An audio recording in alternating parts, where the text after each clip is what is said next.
Hi, I'm Jarrad Brown, Australian expat financial planner based here in Singapore. Thank you for tuning into my video today. These videos are all about tackling some of the tough personal finance questions and topics for Australians all over the world. In today's video, what I'd like to share with you are some tips, some ideas, some thoughts on how to start having that conversation about money around the figurative dinner table. Far too many families report not talking about money in their home, and we want to see this improve. So I hope you find these helpful. Don't forget to like, subscribe, drop a note in the comments. Really appreciate you tuning in. So let's dive right in.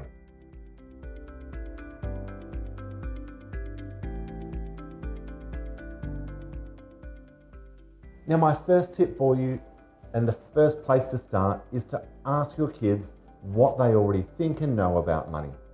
With TikTok, YouTube, Facebook, access to an awful lot of information, which can be good, bad, and ugly, but they have access to a lot of content about money. A lot of bloggers, a lot of YouTubers, a lot of TikTok stars are posting content about money. So chances are they may already have their own thoughts, their own insights. They may have some misunderstandings about certain topics around money.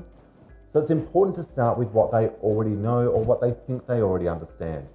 This gives you a good framework to build on and gives you a good place to start sharing ideas, to start challenging some of the concepts that they may have about money. My second tip for you, and a bit of a topic to perhaps raise at the dinner table when you're having this money conversation, is to start talking to your kids about some of the money things or money decisions that you've made throughout your life that you might regret.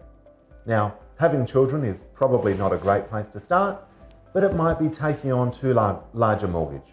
It might be borrowing too much to go to school, staying too long at university, starting a business. Whatever it may be, start talking to your kids about some of the mistakes or some of the things that you think you could have done better. This gives them a good insight into how to make smarter choices, what things to think about from somebody who's already been down that pathway. My third tip for you is to set financial goals as a family. Now, this doesn't mean that the kids have to contribute to buying your next house or going on the next holiday or building a share portfolio or sending the kids to university or whatever it may be. But by simply setting goals as a family, tracking your success in achieving those goals as a family, you start to give them some more insight into the challenges, how to set goals, how to track those goals, how to adjust the goalpost where necessary, and it starts getting them familiar with how to set their own goals and how to actually ensure that they remain on track. And who knows, they may just have some suggestions for you to enable to improve your goals or to get there that little bit faster. Consider the ways that you structure your pocket money, or weekly allowance, monthly allowance, however you decide to structure it for the kids. Now, this is the money that you obviously give them in exchange for perhaps completing chores or just as a weekly allowance that you provide them to give them a bit of disposable cash. Now, instead of just giving them some money for chores, start to become, or at least give some thought to different ways you can be a bit creative with this money. It might be teaching them to set up a side business. It might be teaching them how to buy goods on Facebook Marketplace or Carousel, repurpose them and then resell them for a profit on eBay or wherever else it might be. Start teaching them some of the ways to create a supplementary or secondary income that they can actually take forward as a bit of a life skill. There was also a story of a parent a number of years ago now who, to actually encourage his children to read more books about personal finance, would actually give them basically a reward, a financial reward for every personal finance book that they finished. And to ensure that they weren't cheating him, he asked them to actually summarize the book. So there's a number of ways you can be creative.